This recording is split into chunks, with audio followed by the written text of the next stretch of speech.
So today's gonna be a little bit of a shorter stream,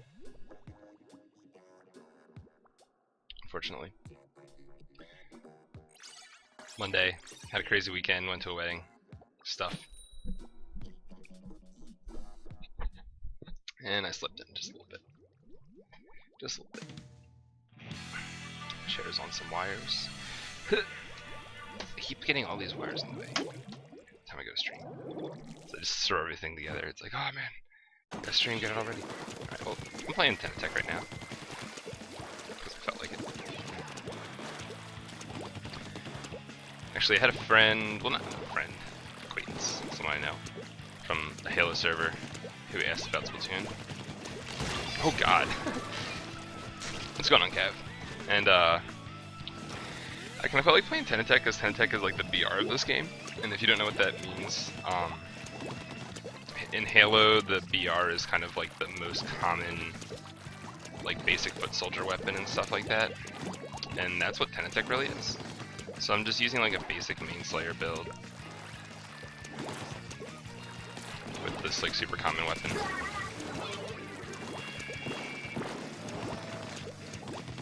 Because Halo.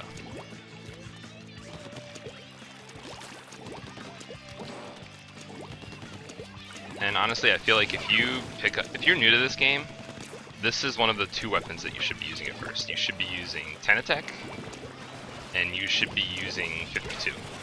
Oh god, get away from that. That was funny. And the reason being is that the 52 and Tenatech, you find with the 52 and Tenatech, yeah, like they're like really popular, kind of overused, kind of top tier weapons, but you also get rewarded by basic shooter fundamentals. So especially if you're coming from another shooter, the 52 and Tenatech are the two weapons to try. If I had to like compare them, like what their roles are, I don't know if you like guys play fighting games, but 52 is more of like a Ryu, and Tenatech is more of like a Ken, if that makes sense. Where like the 52 is like way more stable, control based.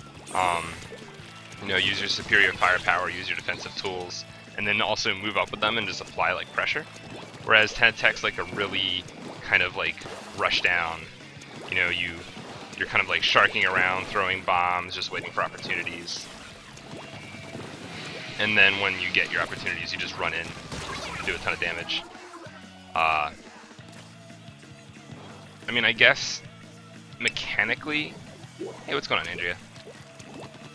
I guess mechanically, the Tenatech's gonna be more like a BR since it's just a straightforward weapon with a bomb. You know, like in Halo, you have your rifle and your grenades.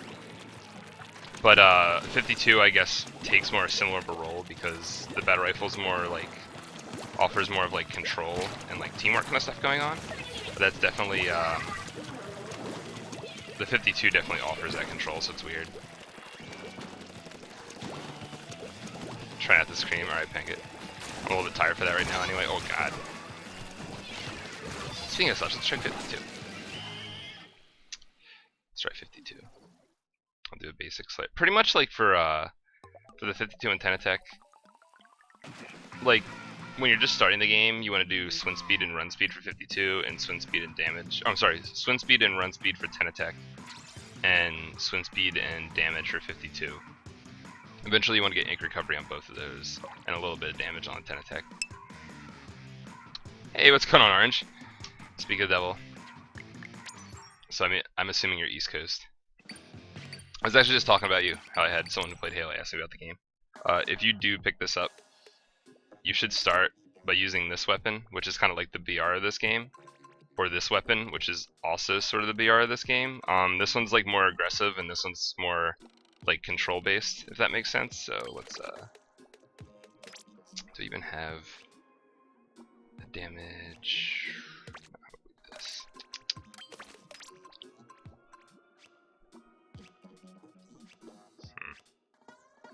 Do I like not have a good build?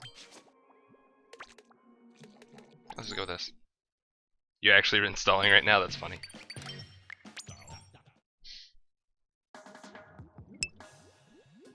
Yeah, 52 is super standard. The 52 and Tenatech are both like main Slayer weapons. It's just kind of preference. I think like right now, the 10 attack is slightly higher tier, just because right now the meta is like kind of like made this like shift towards like map control and paint control and stuff like that. But I mean, you can also accomplish that with 52. It paints decently well, and being able to put up a wall and paint stuff like forces you to be able to paint, whereas sometimes 10 attack like really can't paint when it's getting outranged. It's like the 52 definitely has merit to it.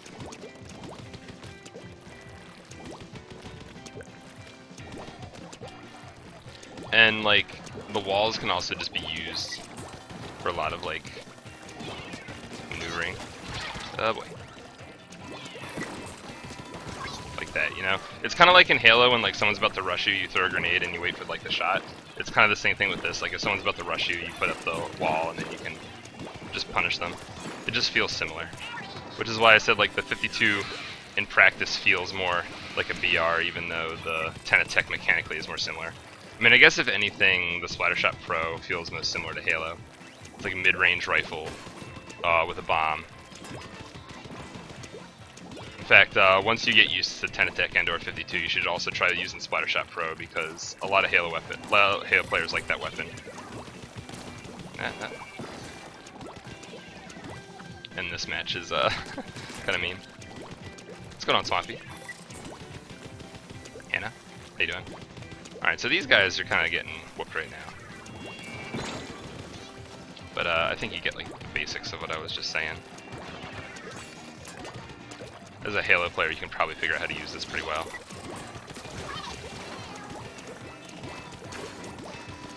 And we're just in this shit right now. My insane sniping video. There are way better snipers than me. I'm just messing around with sniper right now. I've actually got pretty bad aim. Don't let me destroying noobs fool you. I'm not really doing anything impressive right now.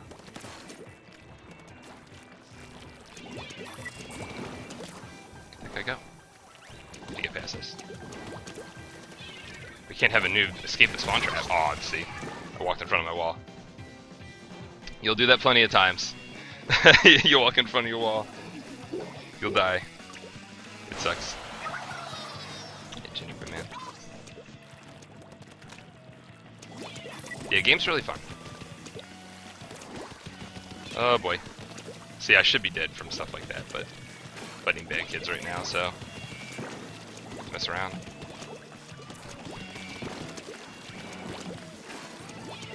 Ah!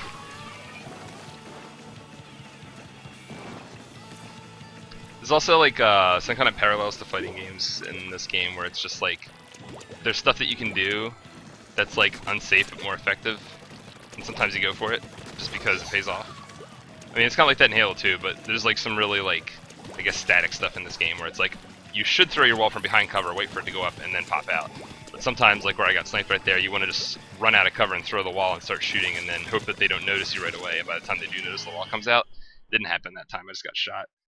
You kind of learn those safe, unsafe things as you go.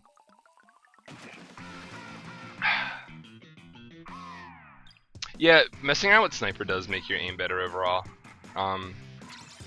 It does and it doesn't, because you, especially depending on how you snipe. I think FLC was talking about it once, where like with sniper and what's his face, Orange should know this because he's a Halo player, but a lot of times you kind of do like swipe sniping, where you kind of like just snap the reticle to your target and just go for the one shot. Whereas like with weapons, you want to other weapons, you want to smoothly keep your aim on your target, and sometimes it helps and sometimes it hurts depending on how you end up sniping. Let's go Splattershot Pro here.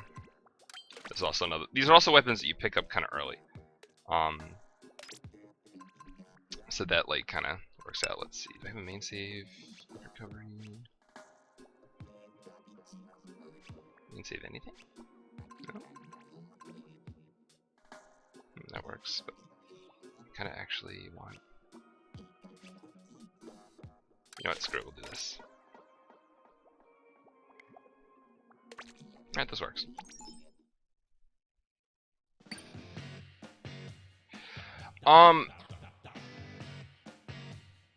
It's so swipe snipe. It isn't like Halo 2 swipe sniping. You know what I mean? Like you're not gonna do the thing where you just swipe the reticle across their face and the auto aim takes over for you. But it kind of works. especially against people that are strafing around a lot, because strafing at a high level is actually pretty crazy in this game. It's sometimes easier to just kind of like move your reticle towards the target, and once they touch, just let go, as opposed to like trying to follow your target as you start the charge. And like when you only need to land one shot in a game where people move around really fast, it's really easily to just try to line up your reticle for just an instant, like as soon as like your target and your reticle touch, to shoot, as opposed to like try to track your target for like this really long time and then only like do one shot later. Like you're just you're wasting like effort. You're making it harder on yourself than it needs to be. What's going on, Midnight? Hey, Splat. For the record, I'm pretty bad with this weapon. This Splattershot Pro has a little bit more of a aim requirement than some of the other weapons. It requires some more shot lead. Ugh. Ugh. Well, thank you.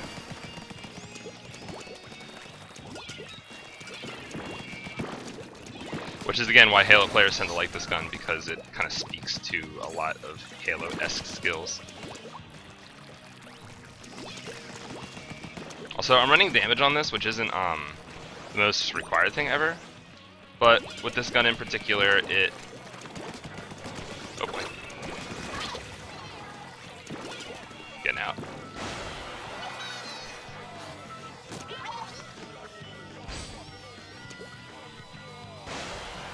Striker, I'm gonna jump back in so it's safe. Isn't that fun? Yeah, but a lot of Halo players kind of naturally have some of the skills that make this gun worth it. So some of the things that, some of the skills that you have to get through to be able to actually make the weapon viable are stuff that you naturally do anyway. So it's like the learning curve is a lot easier. And this is a top tier weapon. So people will say that the berry version of this, one of the ones that you unlock later, is better, which I agree sometimes. It depends on match and matchup. Okay, that's why it has pro in the name. Yeah, so damage works with this weapon. It's definitely viable. It's not needed, but it's viable because it extends your max range a tiny bit, and one of the perks of this weapon is the fact that it has damage. So like when the damage starts to drop off at the very edge of your range, the damage makes up for that. And also a lot of times it makes you do 99.8 damage with 2 shots, because it's a 3-shot kill weapon. But and the way damage up works, unlike weapons that take like 3 shots to kill, it always caps it at 3 shots to kill. So you can never actually 2-shot someone with a 3-shot kill weapon with damage, but you can get really close to the point where if your friend does any damage, or if they touch your ink for a second, take a little damage from being in your ink, you'll get the 2-shot kill.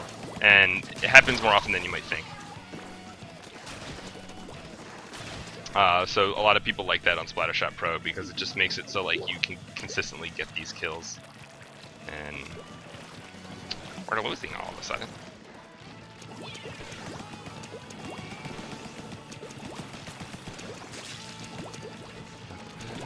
Oh boy. That was dumb. Neo Splash, that's good. He needs a little bit more damage on that. I like seeing people run Neo. Neo is kind of a... I guess I'll play Neo Splash next game. Neo Splash is a good alternative to Tenatech. It gets special more often. It has what's arguably a better sub. But it has a slightly slower kill time. Sort of more and less range at the same time. It's kind of hard for me to actually explain if you've never played the game, but Neo Splash is my kind of preferred weapon of like the whole Tenatech 52 class. I think it's like mid to high tier, but it has like a lot of synergy with certain stuff. It can oftentimes be a better choice than Tenatech, depending on your team comp. I'm like ready for Splatoon 2, but I feel like it's not going to be a launch title. I'm actually kind of happy about that because I like this game. I like, I don't really want it to die. It's like, that's good. That it won't die. Let's go ahead and slap some swing speed and run speed on this thing. Yeah, there we go. This gun is super fun, and I like it. This amount of damage, like since I actually like kind of pocket this weapon, I have like a more optimized build, like this exact amount of damage, and then just for this rotation, I'm gonna go ahead and throw some swim and run speed on it. You can get away with a bunch of different variations of this build. Pretty much that amount of yeah, I mean, all the footage they showed was like so clearly alpha. Like people were swimming through each other's ink, and it was like the same as a Splatoon 1 map, and they just moved some stuff around. And the actual like big screen that they showed was like clearly like, okay, here's some 3D models that we have like in concept, and we're gonna have them do like the animation at the start of the game, but look different. And I'm sure that like that's actually from their alpha. You know what I mean? But it was so clearly nowhere near done. And games do take a while, even if they're going to use the same engine, which Nintendo's kind of known for doing, especially recently. It's not going to be a launch title. You'll at least get like a year worth of play out of it. And I don't think it's even coming out next holiday season. I think it might be coming out the year afterwards, maybe the summer afterwards. Like at best. Like everyone's like, oh man, it's definitely coming out right away, but so this guy's back with Zuka.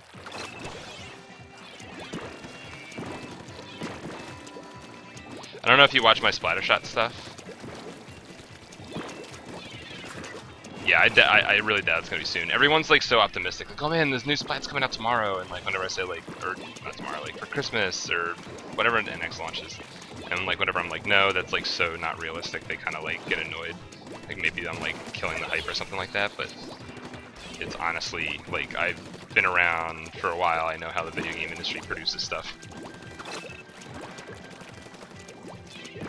Especially Nintendo, that'll take like 8 years to develop a game. Like I know they've been kind of changing that up lately, but still. Okay.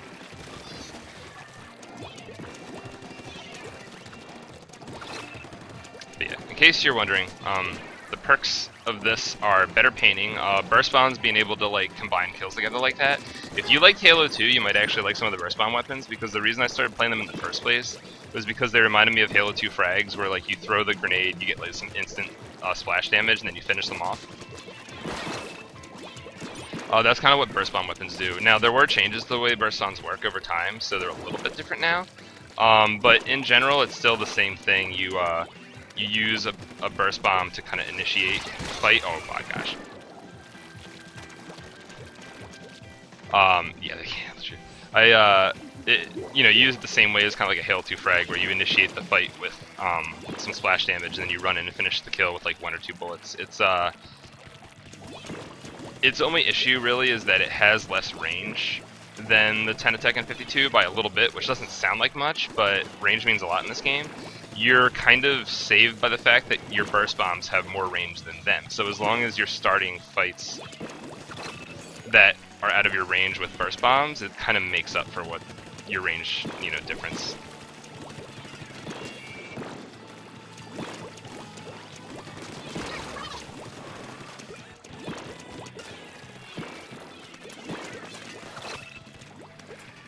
Like if you actually want to like help ask me questions about certain guns, weapons like this are ones that I'm actually pretty knowledgeable about.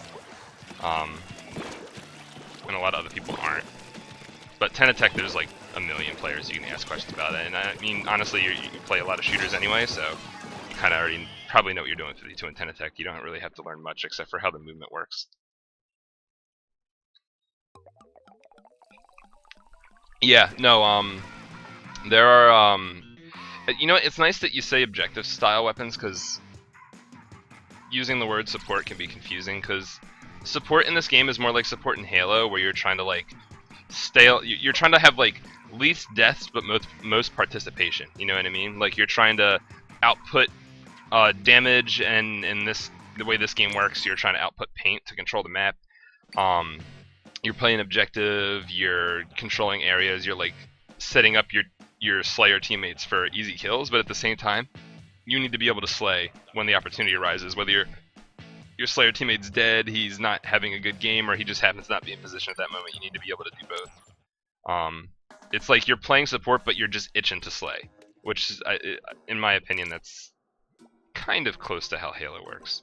I mean, again, I haven't played like the newer Halo, so I don't know if like there's this like, oh, support in Halo 5 uses these mechanics. Like, I'm not sure, but it definitely feels more like Halo than like a MOBA.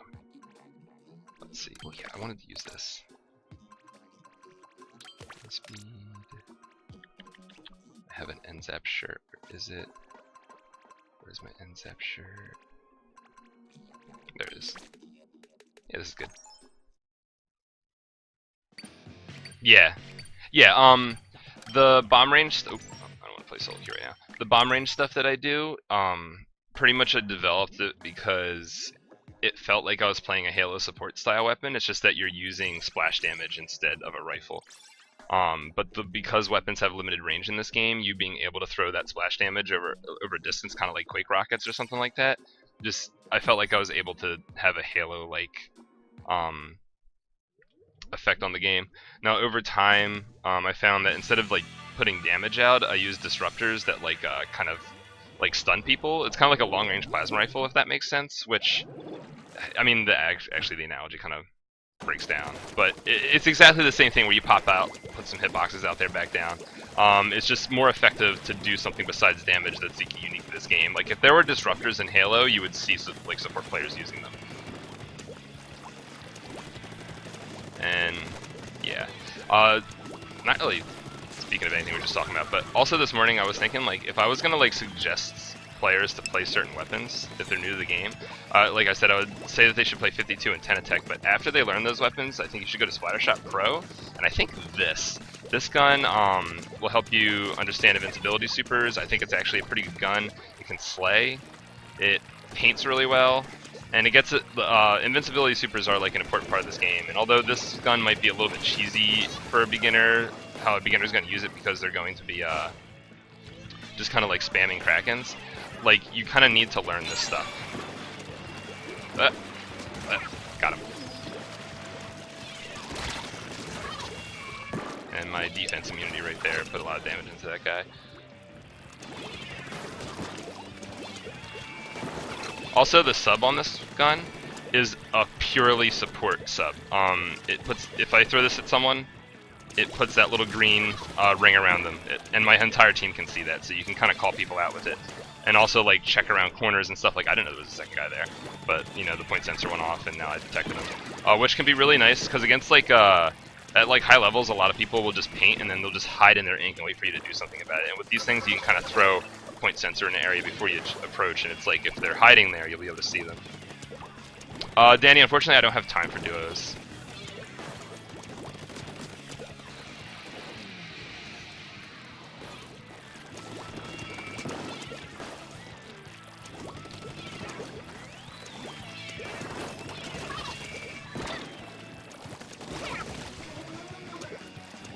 This weapon's also really fun because it has a movement speed bonus. It's actually one of the fastest weapons in the game. It's definitely the fastest straightforward shooter. It has a bonus, so pretty much this gun comes with a free main of run speed. So that's like, let's say your gear has about 6 mains, so this one sort of gets like 7. Like it gets an automatic run speed main in addition to your other stuff, and it doesn't scale. Abilities scale. Ooh, nice shot. Abilities scale as you add more and more of them. The run speed on this doesn't scale, which is really nice. The lines that show where opponents are? You mean like when they had that little thing? When I threw this? Like that guy over there doesn't have the line. People who have lines got detected somehow. You can detect with these point sensors. There's a special that just like puts radar on the entire enemy team.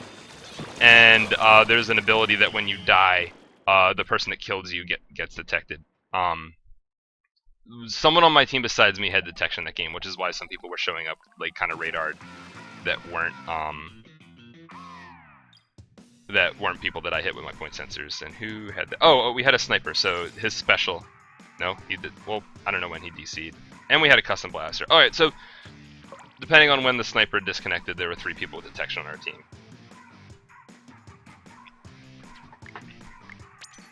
Yeah, you actually have to do something to someone to get that to happen. Let's see what else. I guess I'll play Custom Blaster, because I did suggest playing that. And the Custom Blaster has a similar kit, so this weapon has the point sensor and Kraken. Kraken's invincibility, an invincibility special where you turn to the big Kraken. When you jump, you have a damaging hitbox that one-shot kills people. You can get pushed back, though, by weapons, so it's not like you're just like herpaderping. If someone shoots at you, it pushes you back, and depending on the weapon, sometimes you can't actually reach them. And the point sensor's detection. The Custom Blaster has Bubble instead of Kraken, and Bubble, you don't transform, you just get an invincibility shield around you. However, you do get pushed back more, and it's usually on weapons with really short range, so that is a little bit of a nerf to it. But at the same time, you can share your invincibility with teammates, sort of like the Team Fortress 2,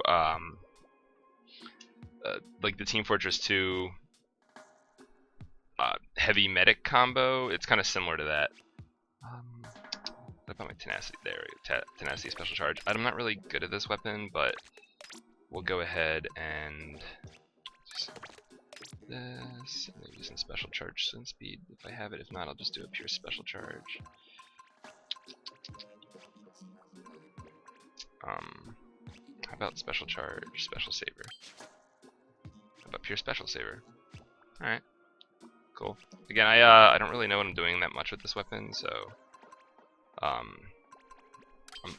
this won't be like the greatest demonstration ever, but I do think that, despite me not being able to play it that well, I do think this is a good weapon for beginners. So let me just see if I can find a slightly better.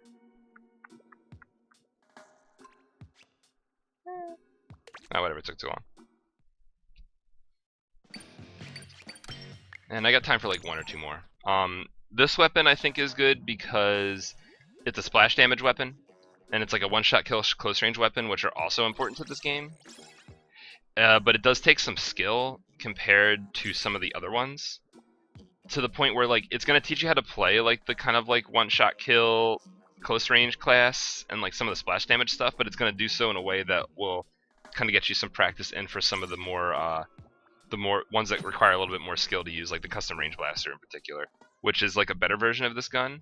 But that custom range blaster is so hard for beginners. It's so frustrating. It's got a really slow rate of fire. It's a really pretty decently long range one-shot kill weapon, but to be able to use the grenades properly and to be able to keep yourself alive and move around and actually get kills, and it builds meter really slow, and it's just a way more advanced version of this gun. This gun's way easier, and it's still effective, and it's going to teach you good habits and stuff like that. So I wholeheartedly think that in order for you to learn custom range blaster, if you're not already using a weapon that requires you to aim a lot, like a sniper or something like that, this is probably the best gun to start out with. Okay, I ended up dying. And as you can see, like using these guns to like shark around and just like put hitboxes up at people that are trying to leave their spawn is super useful. And for some reason, these games keep being like spawn killing games, which I'm not really sure why, but while, you know, in actual like high-level play, lockdowns aren't quite this serious, you can kind of tell how it's useful. Also, hopefully I can get it direct. Should be able to get it direct, but when you get it direct with this gun, it has a really cool hit detection sound. Like a big bing! But right now we're just destroying these guys. There we go! As you can see, that guy threw his wall while he was rushing forward, and because I knew he was coming, he died. If he had thrown the wall first and then jumped down, he wouldn't have been able to do. I wouldn't have been able to do that to him. Hello. This one. There we go. And that was my bubble. That's the invincibility super.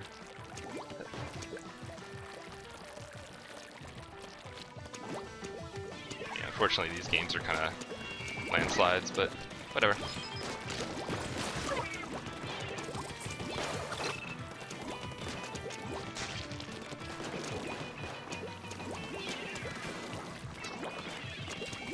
If I had fired another shot, I probably could have gotten that kill. We're gonna back up though.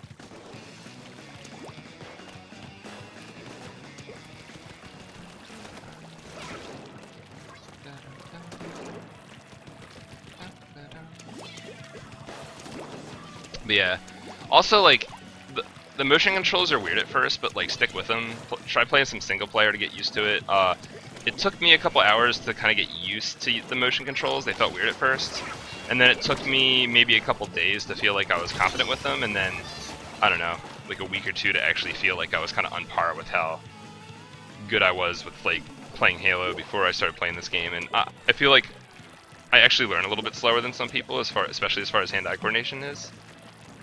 So like, it might be, you know, less time, more time for you. Everybody learns differently, and it doesn't really, I don't think how fast you learn correlates to how good you get at the end, so you might know yourself a little bit better than I do, obviously.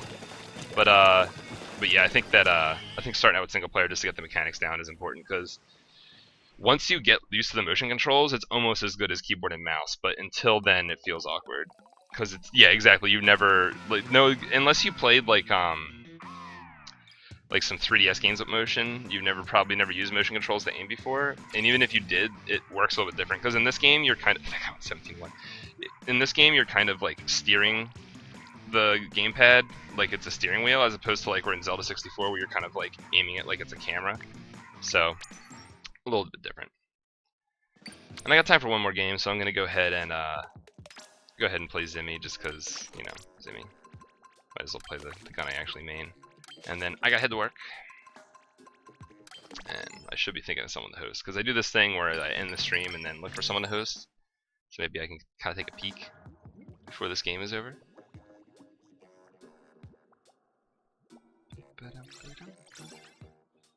Let's see.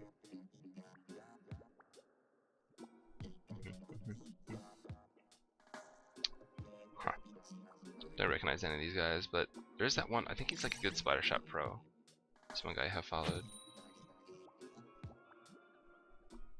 I got a couple options. Oh, Monster Hunter? Okay.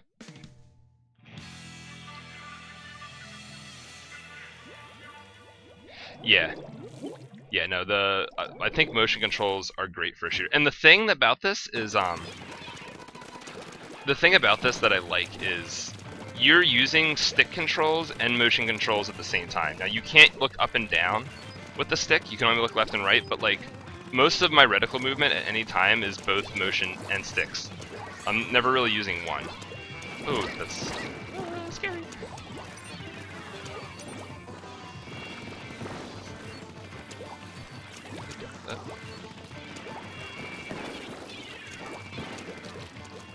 Where is the enemy? Alright, let's get in there.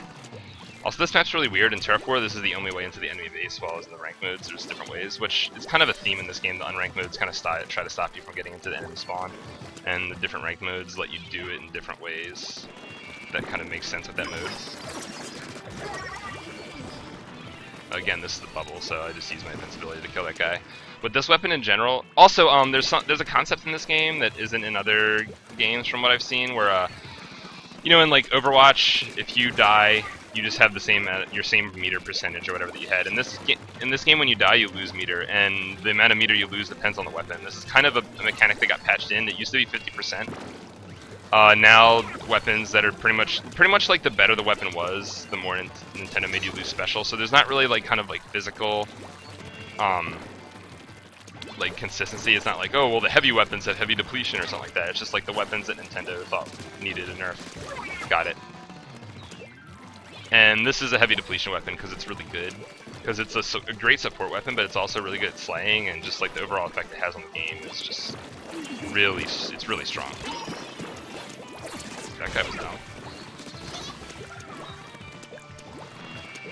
So with this weapon, when you get bubble, you kind of have to just use it. If you sit on it, if you play too safe to like sit on bubble and not die and use it for your team later, what ends up happening often is you sit there and you don't do anything. And you keep your bubble, and then you stop painting and you stop helping your team. And now they're fighting a 3v4 and you start to slowly lose ground. If you die, you gave up map control, you gave up your special, because now you lose almost all of it because you're a heavy depletion weapon. And like you just put yourself in this horrible situation where you lost control, you lost special, you lost lives. Like it's just bad. So with this gun, you pretty much have to like coordinate with your team. Like as soon as you're getting close to bubble, you need to say, "Hey, I'm getting close to bubble," and if possible, have a teammate or two near you, so that when you bubble, you can have more than one person be invincible for a few seconds.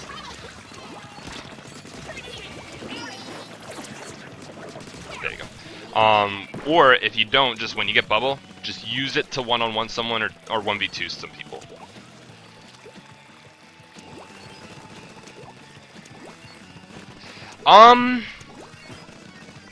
Then Overwatch, yes. Now at the same time, there's an ability in this game that is a little bit controversial, but it's an important part of the game, and that ability is quick respawn. So on your gear, you can put on gear that makes you respawn faster, and then you can combine it with something called stealth jump, which seems counterintuitive because stealth jump makes you respawn like when you actually jump to a teammate.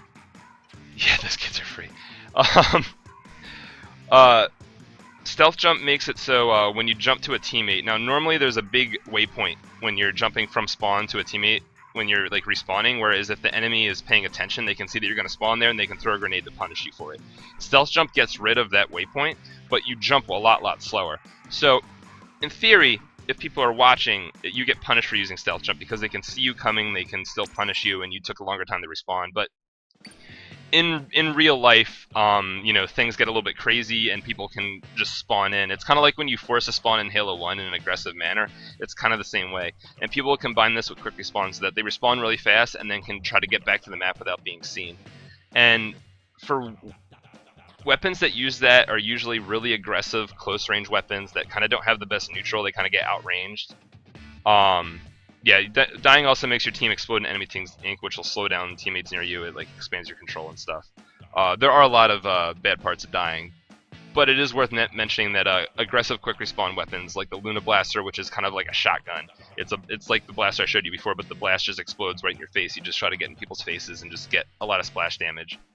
And you can also use it with the 10 attack and 52 as well. I like stealth jump gal a lot. Quick respawn stealth jump damage. You just you land, you throw a wall, etc. And it, in a way, it kind of makes it so it's like coming from like a game like Halo where like everybody has like a really long respawn timer. In objective games, it feels like really weird, almost like a press X to respawn kind of thing. But it's also like part of the game, and it stops like just you being able to just spawn camp. You know what I mean? Like if no one could respawn, if the aggressive weapons couldn't respawn faster, people wouldn't use them, and then everyone would use like the really long range slow weapons. So it is good for the game, but while dying in Splatoon is really detrimental, I just thought it was worth mentioning that because some people think it's really significant that you can have a couple really aggressive players that respawn fast and keep getting back in the action. It's game type dependent, it's team comp dependent, but it is pretty important, and when used with the right weapons, it's kind of devastating and sometimes makes it feel like the enemy isn't getting punished for dying. But if you ever punish one of those quick respawns, then they're like really screwed. It goes from like it being really hard to stop them from having their front lines to like you just completely they're gone. You had the whole map to yourself. So there's a counter to everything. Yeah, no, the game is pretty deep and there's a lot of cool stuff. I don't know if there's anything else I should really show before I go. I'm gonna have to go like really soon, but yeah. Just to reiterate, the 10 attack splatter shot is a weapon I think you should start using it first, and the 52 gal is another weapon that I think you should start using it first. You unlock them both really early. When you do, give them a try, see which one you like. They are kind of like I said, they're like the Ryu and Ken of this game. They're really basic shooter. They're kind of like the BRs of this game. They're both really basic shooters. They don't really have a lot of drawbacks. They have decent range, good killing power. You know, one has a grenade, and which is kind of like a sniper special. The other one has a wall, like an obstruction, and it has like an area control special. Once you unlock them and start to feel more comfortable with the game, try out Splattershot Pro and Custom Blaster. They take a little bit more skill to use, and they kind of prep you for other weapons in the game. And then also try the NZAP 83, which I'm not really sure when you unlock this because it's a DLC weapon, so I was already at the level requirement when it came out, so I just automatically got it. But the NZAP 83 gets a lot. It paints really well. It has a supportive special, and it has that Kraken, and I just think it's important for you to learn that kind of stuff. And then as you get higher in level, you can start branching out to other more advanced stuff. Custom Range Blaster, like I mentioned, is a little bit extreme, but there's also things like Tri-Slasher, which are the Splatlings are really advanced and hard to use. Carbon Roller is an aggressive weapon. Like, I don't know, I can go through all of these and kind of give you like a one-on-one of the role that they play in the game. But there's a lot of weapons in this game. Not all of them are good. Not all of them are easy, but there's definitely a lot. And fortunately, most of the weapons in this game can be viable if you learn how to play them well and you have a team comp that kind of covers the weaknesses and strengthens the strengths. Usually you need like one good teammate of a weapon to, or you know, a teammate with a good weapon to kind of cover up for it. So if you like something, don't be afraid to stick with it, unless you're like going with like ink brush or gold arrow spray. Don't do that. Those guns are bad. But yeah, unfortunately, there's no one like really streaming. Oh no, Danny's streaming right now, so I'm actually going to host Danny, who is playing with the NZAP 83 that I just mentioned. So he should be a good watch. I gotta go to work. You guys all have a nice one, and I'll see you later.